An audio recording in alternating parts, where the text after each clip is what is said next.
Merci Seigneur Jésus-Christ, merci pour ce moment de grâce.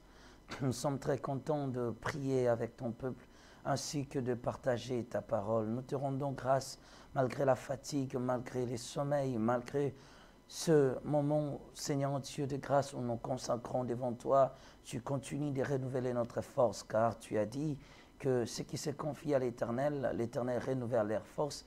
Ils courent sans se lasser, ils prennent des vols comme les aigles. Seigneur Dieu des armées, tu ranimes dans nos cœurs, Seigneur Dieu, la joie la plus profonde pour ressentir le plaisir de ton existence. Attends mon cœur, Père éternel Dieu, qui exprime ces paroles de grâce devant ta juste sainteté, Père éternel Dieu. Tu es toujours présent parmi nous, tu nous soutiens dans nos combats, tu nous soutiens dans nos épreuves et ta grâce continue d'écouler dans nos esprits. Nos cœurs sont préparés à rencontrer Dieu. Tu laves nos robes, Seigneur Dieu de grâce, malgré nos faiblesses et nos erreurs, de multiples tentations, mais ton amour continue de nous soutenir. Père éternel Dieu, nous ne pouvons pas les faire sans toi. Nous avons besoin de toi, Père éternel Dieu. Des fois, nous nous retrouvons aux portes du péché et de la tentation. Des fois, nos cœurs, le sentiment intérieur nous pousse, Seigneur Dieu, à agir à la contre de ta volonté. Mais Seigneur Dieu, tu viens jusqu'aux dernières minutes nous soutenir pour dire que tu ne peux pas emprunter un mauvais chemin. Père éternel Dieu, nous restons aujourd'hui le plaisir que nous t'exprimons de nos cœurs, de l'expression de nos paroles qui reflètent l'image de ta personne. Seigneur, nous t'aimons parce que tu nous as donné la victoire.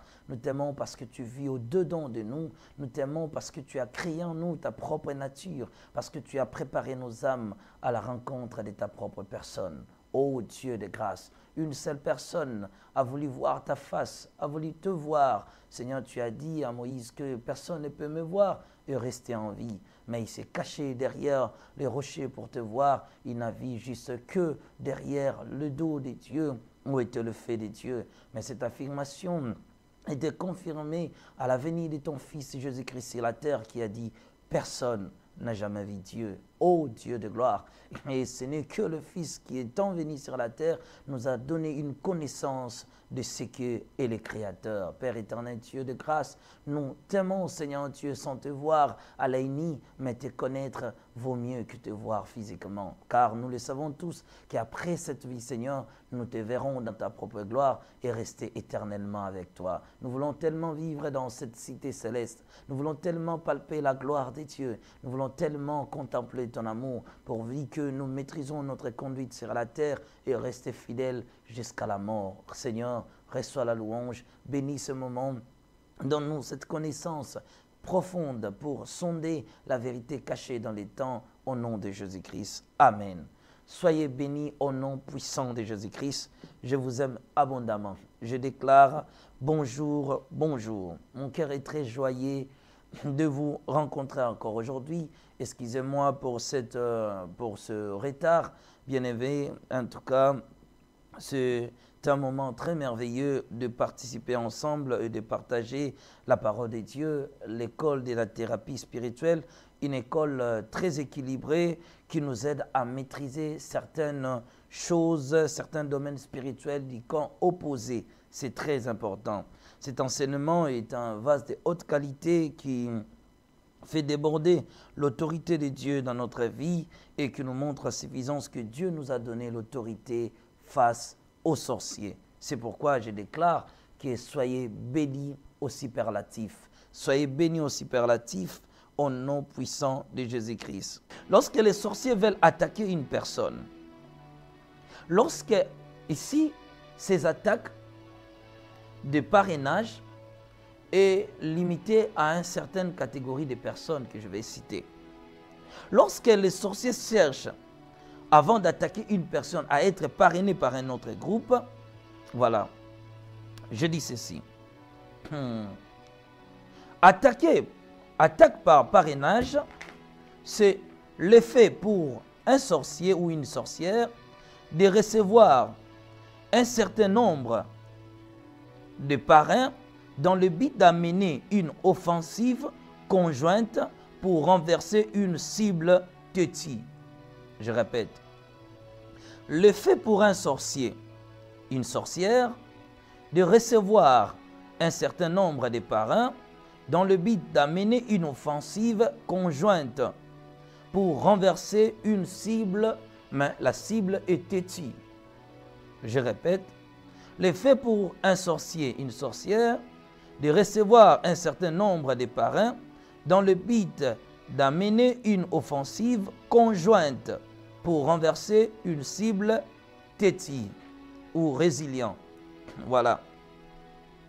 Ici, nous voyons maintenant l'explication. Voilà. Kofiche, je vois, tu as dit, quand un aveugle conduit un autre aveugle, les deux tombent dans un trou. Voilà, c'est pour quel contexte? Je n'ai pas compris. Voilà. Voilà. Voilà, je crois que vous allez m'expliquer. Ok. Je continue.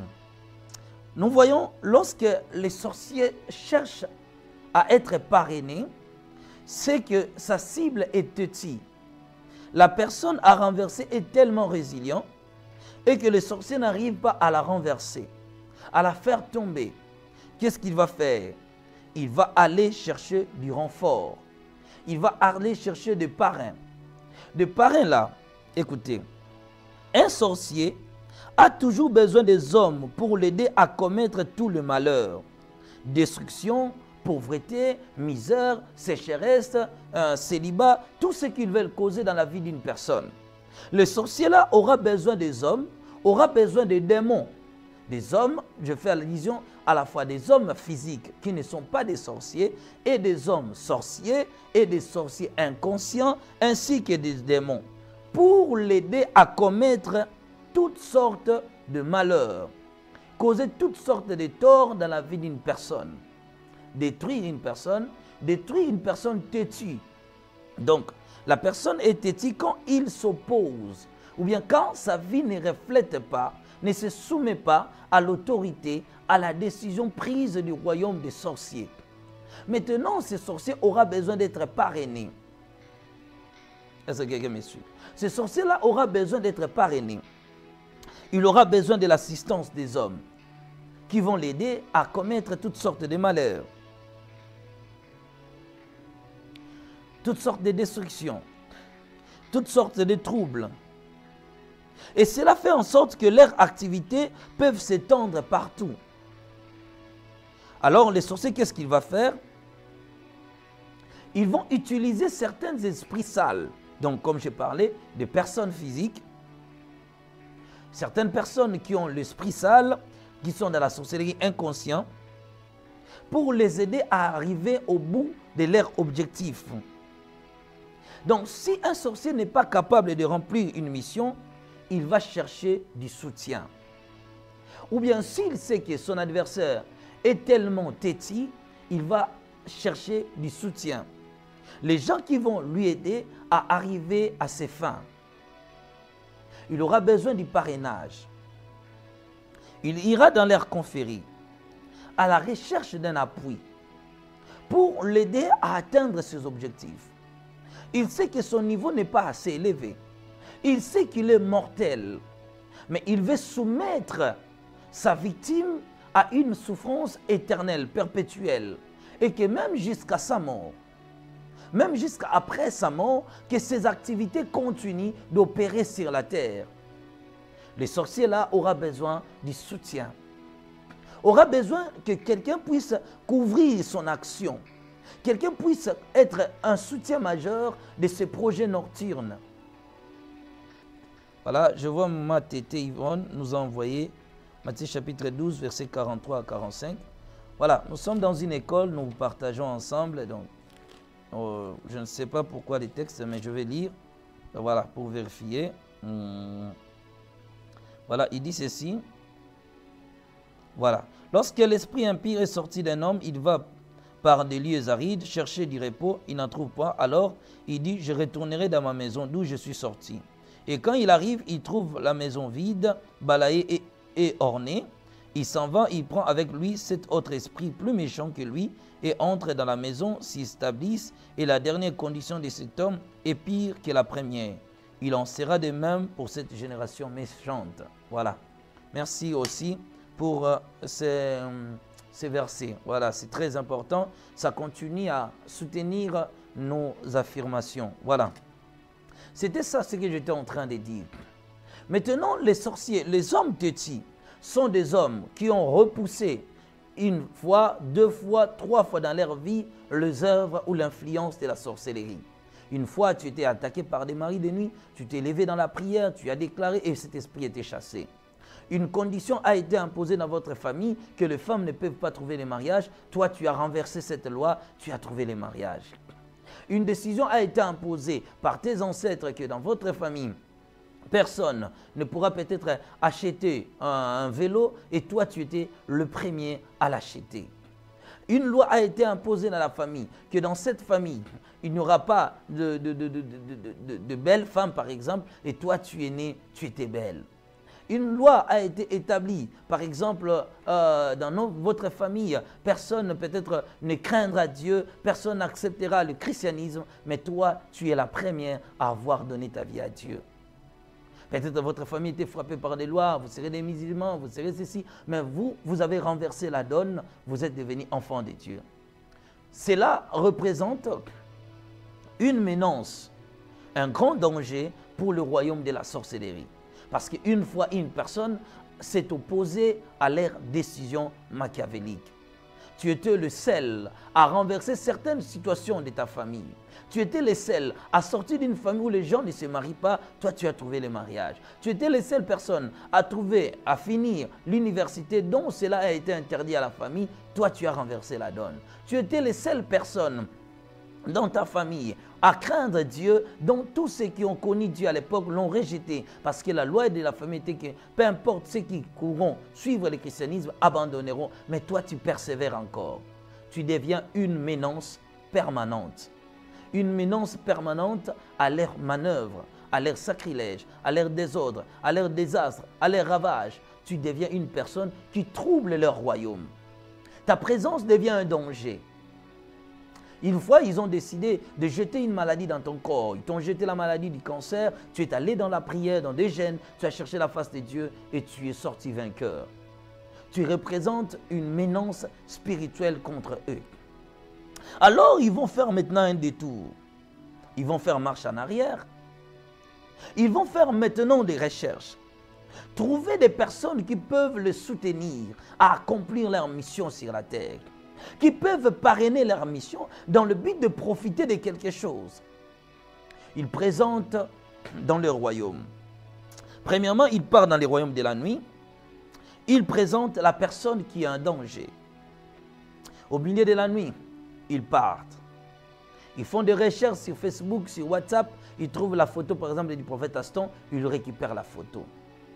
Vous êtes une personne qui dénonce la sorcellerie. Vous êtes une personne qui parle de ces choses, par exemple. Tous ces enseignements, tout ce que je suis en train de faire, je ne fais quoi? Je ne fais qu'alerter les esprits de vos familles qui vous combattent là. Ils sont tellement alertés. Pourquoi? Parce qu'il y a quelqu'un qui les dénonce. Quelqu'un qui te donne des informations sensibles, qui te permettra à vaincre leurs manœuvres. Qu'est-ce qu'ils vont faire? Ils iront. Ils peuvent entrer à la thérapie spirituelle, ils captent l'image de la personne, ils prennent la vidéo du prophète Aston. Ils l'amènent dans leur royaume. Lorsqu'ils apportent cela dans leur royaume, ils se présentent. Ils présentent la personne qui constitue une menace contre leur royaume. Il dit, voilà, nous nous présentons aujourd'hui, je viens aujourd'hui, présenter une personne qui devient une menace pour moi. Dans ma famille, j'ai soumis, par exemple, toutes mes filles à ne pas avoir des enfants. Mais lui, depuis sa naissance, cette dernière est née avec une fécondité que le Créateur lui a donnée. Cela constitue une menace. Parce que moi, étant le père, j'ai décidé dans ma famille, mes filles n'auront pas des enfants. Mais ce nouveau bébé qui vient de naître dans la famille commence à présenter un danger pour moi. C'est ça le roi Hérode. Donc, ton étoile, comme ça ne respecte pas les lois et les décisions familiales, tu deviens une menace pour eux. Tu deviens une menace. Là même, tu ne connaissais pas Dieu. Tu es né seulement dans une famille où votre père avait signé des contrats et il a vendu toutes ses progénitures dans son royaume pour son propre plaisir en disant que mes filles n'auront pas des enfants. Mais toutes tes sœurs sont nées avec une stérilité dès les bas âges, de leur naissance. Mais toi, tu es né avec une fécondité et ton père sait que tu finiras par avoir des enfants quand tu seras grande, ainsi de suite. Les combats ont commencé même avant que tu connaisses Christ. Il va te présenter là-bas. Il dit, je vous présente mon enfant qui constitue un danger à mes décisions. Psaume chapitre 109. Ils vont commencer par la première chose, l'accusation. Psaume chapitre 109, le verset 6. Place-les sous l'autorité d'un méchant. Qu'un accusateur se tienne à sa droite. Verset 7. Quand on les jugera, qu'ils soient déclarés coupables et que sa prière passe pour un péché. L'enfant représente un danger spirituel pour leur royaume. Le père va lancer ce que nous appelons les accusations. Exemple, le prophète Aston qui vous enseigne, il devient une menace pour la sorcellerie de votre famille. Ces informations deviennent une menace parce que ça ouvre l'esprit, ça vous éclaire et ça vous permet de vaincre leurs manœuvres. Comme la personne représente un danger, il prend la vidéo où je dénonçais ces choses-là dans la thérapie, voilà ce qu'il dit, ce qu'ils disent, il révèle nos secrets, voilà. Et nous, on ne veut pas, par exemple, Paulette Kakou soit au courant de cela. On ne veut pas, peut-être, Marie Cristaline, Rachel Longo, Marie Nzouz, tout le monde, que personne ne soit informé de cela. Mais lui, il est en train de nous dénoncer. Tu représentes un danger. Qu'est-ce qu'ils vont maintenant faire? Ils vont apporter des accusations chez toi. Il va te présenter dans leur royaume. Il dit, voilà, la personne ici représente un danger. Comme ta vie, comme tu es là, ta foi chrétienne représente un danger. Il te présente par une photo, par une vidéo, je ne sais pas, peu importe, portrait, ainsi de suite, il te présente dans leur royaume. Il dit, voici la personne ici représente un danger pour notre royaume. Il est tellement résilient, résistant face à nos œuvres. Ils veulent appliquer une volonté du Créateur dont nous ne sommes pas d'accord. Car nous avons décidé que sa vie ne suivra que la lignée décidée par nous-mêmes. Et que sur la terre, il ne vivra que les œuvres de la sorcellerie que nous avons imposées. Mais nous les voyons commencer à suivre une direction qui n'est pas la nôtre. Commence à suivre un chemin qui n'est pas le nôtre. Il a commencé à s'opposer à ce que nous avons tracé. Il constitue un danger. Son refus d'obéir à nos lois, à nos décisions, commence à présenter une menace pour l'existence de notre royaume.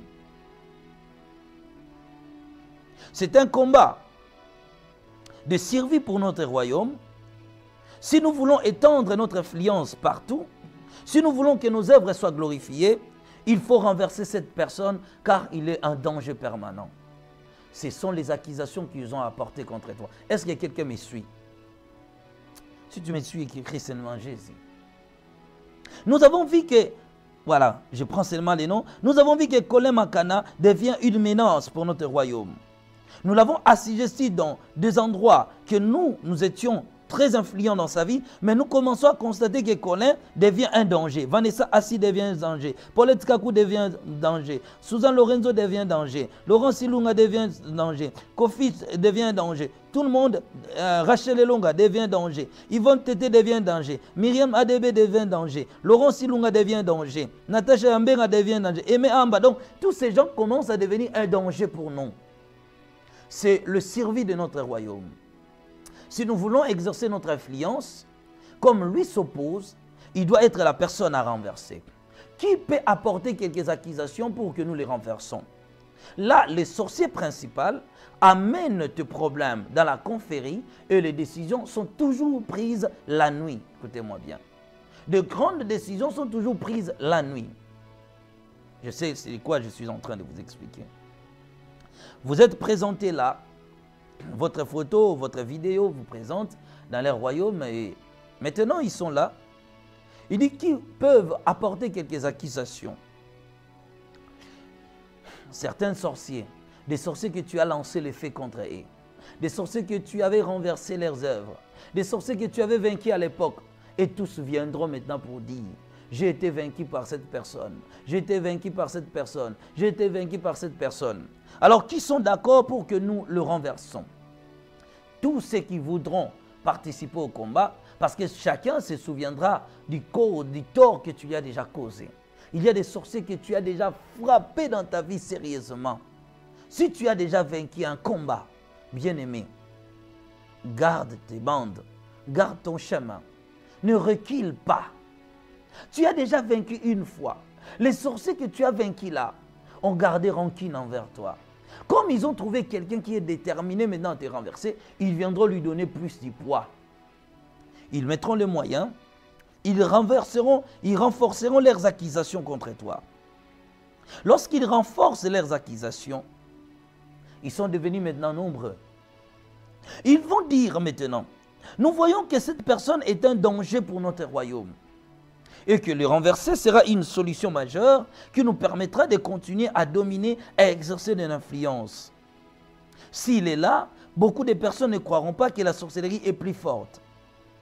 Comme il est là, il devient un danger, il doit être renversé parce qu'il est une personne forte, résistante. Retenez que les sorciers ne sont pas des ignorants. Ils savent ton niveau, ils savent que tu es fort, que tu es plus fort que eux. La domination qui nous a été donnée par le Seigneur. Lorsqu'ils vont prendre cela, tous ces gens-là vont se multiplier, vont se rassembler. Ils vont dire, bon, comment toi tu n'as pas vaincu? Non, à l'époque, moi je suis allé le combattre, j'étais seul. Il dit, bon, associons-nous maintenant. Ton père qui t'a imposé dans la stérilité, ton père qui t'a imposé le célibat, et qui commence à constater que tu commences à suivre les chemins de la délivrance et que le corps commence à se délier petit à petit. Parce que s'il y a une procédure qui se passe progressivement, c'est la procédure de la délivrance, le processus de la délivrance. Même quand tu ne vois rien, le jour où tu prends la décision de prier, sachez bien que la porte de la délivrance s'est ouverte. Alors maintenant, il dit comment il a commencé à ouvrir une porte que moi, son père, j'ai fermée. Alors je ne vais plus travailler seul, je vais être parrainé. D'autres personnes viendront lui soutenir. Ils mettront maintenant des moyens, des stratégies pour arriver contre toi. C'est pourquoi la Bible dit, crois au Seigneur Jésus, tu seras sauvé, toi et ta famille, toi et ta famille, toi et ta... Donc, tu dois toujours tenir compte de cela. Ne progresse pas dans la vie chrétienne sans voir tes enfants, tes proches aussi progresser. La vie chrétienne, ce n'est pas de faire la route seule. La vie chrétienne, c'est de prendre les autres, d'attirer les autres à faire la route avec toi. Quand je suis chrétienne, si tu es une femme, tu es chrétienne, attire ton mari à devenir. Si tu es parents, vous êtes des enfants de Dieu, attirez vos enfants dans la foi. Parce que tous les combats que vous allez vivre dans votre famille passeront toujours par vos enfants. Passeront toujours par votre conjointe. Est-ce que quelqu'un me suit? Ils vont commencer à parrainer maintenant ton mari. Parce que j'ai dit au départ que le sorcier aura besoin des sorciers, aura besoin des démons, aura besoin des hommes qui ont l'esprit sale. Ne laissez personne qui est proche de vous soit dans la saleté. Tu vois une femme mariée, tu vis paisiblement avec ton mari commence à avoir des enfants dehors. Sache-le bien que tous ces enfants-là deviennent des autels. Ces femmes-là deviennent des autels. Tous tes combats passeront par eux. Tu menaces les sorciers de ta famille, ils passent par les enfants que ton mari a eu avec ces femmes, et ces femmes te renvoient la balle, te renvoient les combats. Voilà. Voilà. Je crois que vous avez compris. Ne laisse pas que l'une de tes filles, l'un de ton fils, soit utilisé dans une puissance, même de la sorcellerie inconsciente. Ne laisse jamais cela. Ne laisse jamais, ne tolère pas. Bats-toi parce que ces gens-là deviendront une menace spirituelle pour toi. Tout ce que tu chasseras ici seront ramenés chez eux. Tu balayes la maison et ramènes la saleté. Tu nettoies et ramènes... Donc, eux ne feront que le travail d'essuyer, d'essuyer et d'essuyer. Le parrainage. Le parrainage peut directement passer par vous-même. Est-ce que quelqu'un me comprend? Une personne vient avec une somme d'argent, il te le donne. J'ai l'une de mes filles qui m'a exposé un problème ces derniers temps. L'un des amis de son mari a commencé à leur donner tellement de l'argent comme pas possible, même quand ils n'en ont pas besoin. Non, prenez seulement, prenez seulement. Or, qu'est-ce qu'il faisait? Il ne faisait qu'acheter les toiles de son mari. Donc, ils commencent à régner par la destruction de leur foyer. Maintenant, ils savent que la fille, la femme, est une personne qui craint Dieu, qui prie beaucoup. Cet homme a calculé dans son miroir maléfique. Il a calculé, il a vu, la femme est très forte dans la prière et l'homme n'est pas assez fort. Qu'est-ce que je vais faire? Il a passé par l'homme. Il a créé une proximité avec son mari. Il a commencé à donner plus d'argent. Il sait que la femme à la maison, toi tu pries. Eh, Seigneur, bénis mon mari. Et lui, le monsieur, n'attend que ton mari dehors pour lui donner l'argent. Prends, prends, prends. Il dit, je ne vous attaque pas, mais moi j'achète. Je ne vous attaque pas, moi j'achète. Il commence à parrainer les maris. C'est ça qu'on appelle un parrainage. Il commence à parrainer les maris avec son argent. Prends, prends, prends, prends. Maintenant, chaque fois que la femme se bat dans la prière, quelque part le mari devient une porte. Tous les combats vont commencer à passer où? Par le mari. La voie de l'achat. La voie là, c'est la voie du parrainage. Donc on va commencer à parrainer quelqu'un pour devenir un malheur plutôt pour votre foyer, pour devenir un danger permanent, pour devenir un piège pour vous-même. Le piège est maintenant installé pour attraper un animal. Ceux qui ont vécu dans les villages savent. Si vous n'avez pas votre fusil, il suffit de tendre des pièges. Vous déposez vos pièges et puis vous partez. Soit vous allez dans une cachette, vous allez vous cacher quelque part, dans une cachette quelque part. Et après, les animaux vont commencer eux-mêmes à tomber dans ces pièges. Certains vont tomber pour mourir directement. C'est comme ça que se passe ce domaine spirituel. Il dépose un piège. L'argent là est devenu un piège installé. Il dépose le piège, il n'est pas là, il part. Vous le cherchez dans vos prières, vous ne le verrez pas. Vous lancez le fait, il n'a pas un problème. Son argent était un piège déposé. Je crois que vous avez compris. Donc, on peut vous parrainer vous-même. Quelqu'un commence à vous enrichir, à vous donner, à vous donner, à vous donner, à vous donner. Quelqu'un commence à vous donner, plus vous donnez, plus vous donnez, plus il vous rend faible, il vous rend faible, il vous affaiblisse, il vous affaiblisse, il vous affaiblisse. Ah, tu viens les matin, prophète, prends. Ah, prophète, je t'ai acheté ce 2 paires de chaussures. Prophète, je t'ai acheté de quêtes. Prophète, je t'ai acheté des chemises. Il te donne, et il t'affaiblit, il t'affaiblit, il t'affaiblit. Tu commences à constater, l'onction te quitte, la grâce te quitte, tu n'as pas péché, tu n'as pas volé, tu n'as pas fait ceci. Quelqu'un est en train de vous parrainer pour votre propre destruction. Le parrainage t'envoie toi-même à détruire ta propre vie, à détruire ta destinée. Les jeunes sœurs non mariées, on suscite un gars qui vient avec beaucoup d'argent, qui commence à t'impressionner avec son argent, qui commence à t'influencer, tu commences à recevoir l'argent, tu dis moi je n'aime pas les sexes, attendons jusqu'au mariage. Cet homme dit aussi, moi aussi je suis d'accord avec toi, moi aussi j'attends que le mariage. Mais il t'achète quelque chose, il te donne de quoi manger. L'argent qu'il te donne, lui donne un pouvoir.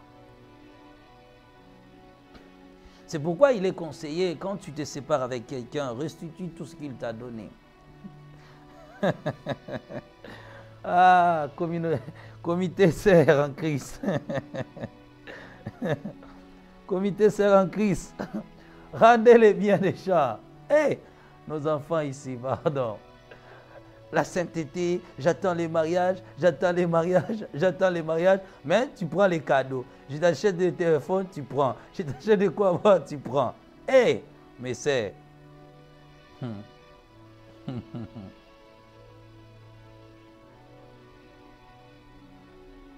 Voilà.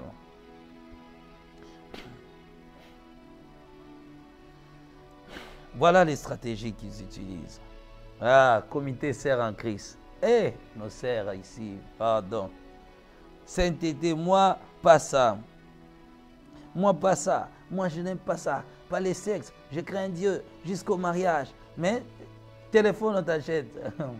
iPhone, tu prends. Version 14, tu prends. Et l'homme là aussi est patient. Moi aussi j'attends. Moi aussi j'attends les mariages. Mais il te donne. Il te donne. Il te donne. Il te donne. Plus il te donne, plus il a l'autorité sur toi. Plus il te donne, plus il a l'autorité. C'est pourquoi vous allez voir, même une personne qui n'est pas sorcier, mais si tu as rendu un service et que tu lui fais du mal, il pleure, Dieu va écouter sa voix. Vraiment, tout ce que je t'ai donné, je t'ai acheté iPhone, je t'ai acheté des choses, je t'ai fait du bien, je t'ai aidé dans la vie. Je me préparais même pour les mariages. Une fois, je vais faire les fiançailles, sorti voir tes parents, tu me dis, non, j'ai prié, le prophète de notre église m'a dit, tu n'es pas l'homme de ma vie, l'homme de ta vie. Je t'ai donné $100, 100 euros, 200, iPhone. Et pendant que tu dis là, tu as mon iPhone que je t'ai acheté, version 14, iPhone 15, tu en as. Mais le prophète a dit seulement quand je vais verser la dot, que tu me dis que le prophète a dit, je ne suis pas l'homme, tu n'es pas l'homme de ma vie. Mais l'homme de ta vie, je t'ai acheté des vêtements, je t'ai acheté des robes, je t'ai acheté tout. Cet homme-là, s'il plaire à ton nom, penses-tu que tu ne seras pas maudit? Penses-tu qu'il n'y aura pas de conséquences? Il y en aura. Premier signe. Lorsque je rêve que je balaye la maison et que les saletés, au lieu que les saletés sortent dehors, les saletés rentrent toujours à la maison. Premier signe que ma vie est piégée. Deuxième signe, lorsque je rêve, je vois un animal tomber dans un trou et qu'un animal tombe dans... Je rêve, je vois un animal tomber dans un trou, c'est le signe que ma vie est tombée dans un piège spirituel. Donc moi je rêve, je vois un animal tomber dans un trou.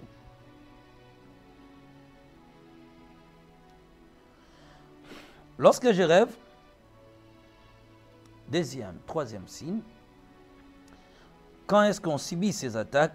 Quand je fais un rêve, je vois une souris mourir, soit je vois une souris mourir devant moi, ou dans le rêve, je vois que j'avais mis quelques produits, tout ce que nous utilisons, des médicaments qui tuent des souris, et je vois que la souris était prise dans mon piège et qu'elle a mangé des médicaments que moi j'avais mis à la maison, et je vois la souris mourir devant moi. C'est le signe de piège. Lorsque je rêve que je vois un chasseur fusiller un animal, c'est le signe du piège, que ma vie est piégée spirituellement. Quatrième signe. Quand je me vois que je me douche et je fais tomber le savon, je rêve que je me douchais et directement je fais tomber les savons. C'est le signe du piège. Voilà. Ma vie est piégée.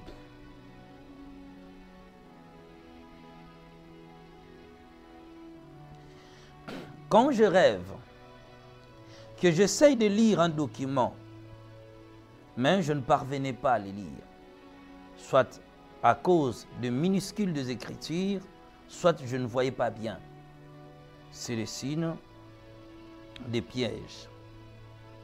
Quand je rêve une chose, je me réveille, directement j'oublie mon rêve. Ma vie est piégée. Ici, je ne cite rien. Je rêvais, mais directement, je me réveille, j'oublie. L'oubli des songes est le signe des pièges. Donc, ma vie est tombée dans un piège. Voilà. Quand je rêve qu'on me fait l'opération, soit on est en train d'opérer une personne plus proche de moi, c'est le signe des pièges. Voilà.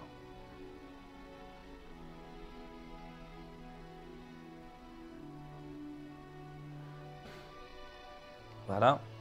Quand je rêve,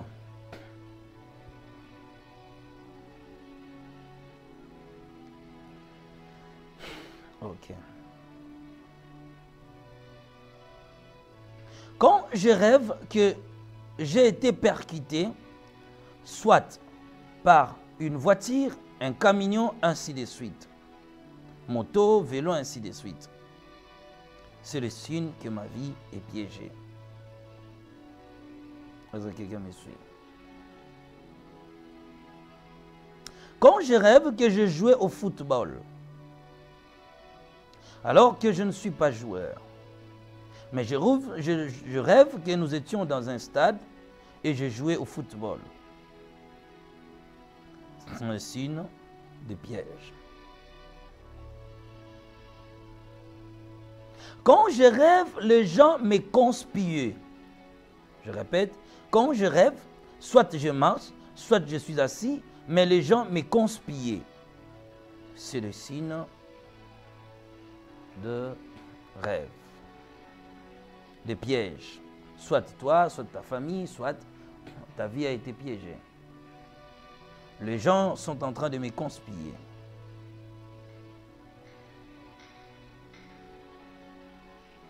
Voilà.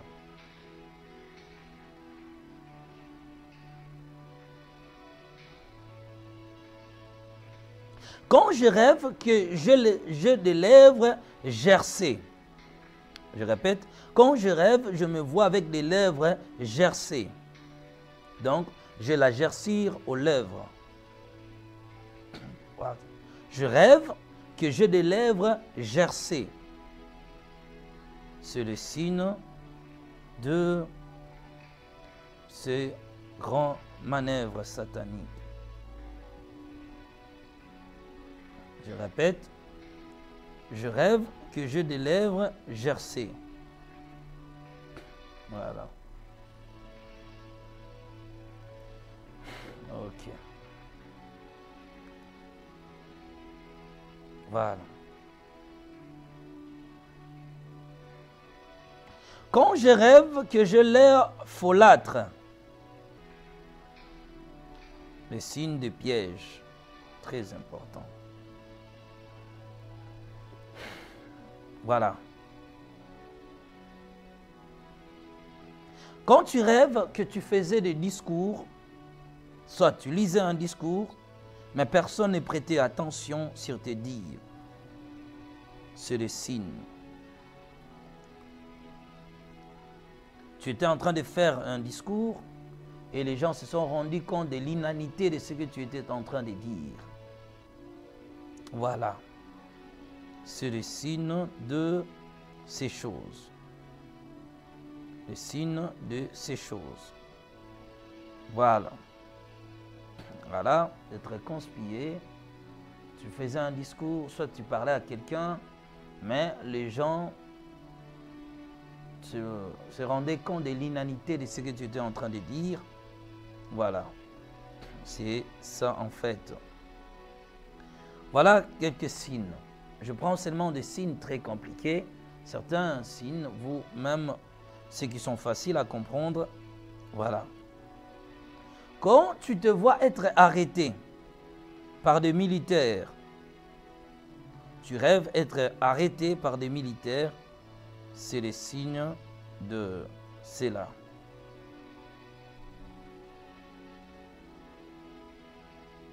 Quand tu rêves que les gens tentent de s'immiscer dans tes affaires, donc tu te vois, soit tu es là où tu travailles, mais tu vois un groupe de gens chercher à faire l'immixtion dans tes affaires. Voilà, tu vois, tu es dans ta maison, mais les gens essaient toujours de s'immiscer dans tes affaires, soit dans ton lieu du travail. Voilà, c'est le signe du piège.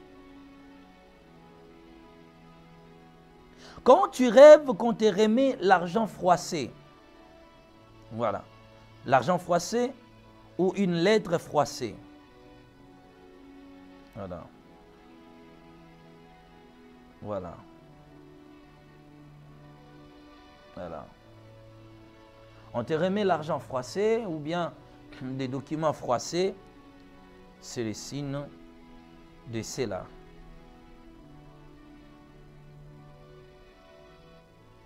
Quand quelqu'un te remet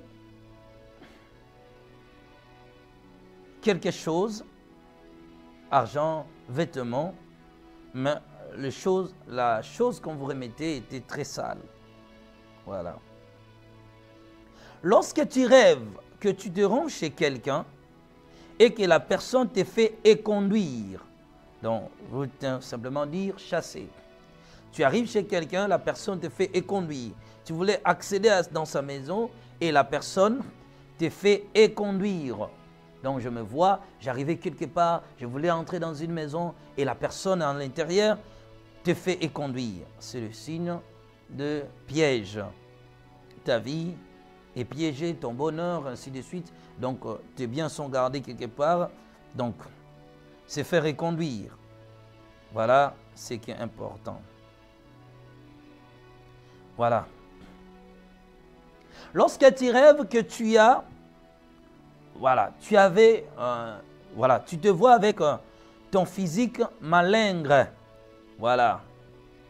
Avoir un physique malingre. Voilà. Quand je rêve que j'ai un physique malingre, c'est le signe de piège satanique. Piège de la sorcellerie. Voilà. Il y a beaucoup de signes aujourd'hui. Voilà, je prends quelques-uns. Ça va nous aider. Lorsque tu rêves que tu es devenu une personne, donc tu es devenu tellement une personne dépensier, tu vois dans les rêves que tu gaspillais des choses, tu donnais de l'argent aux gens, tu remettais des biens aux gens. Donc tu avais une nature dépensière, c'est le signe de ces choses.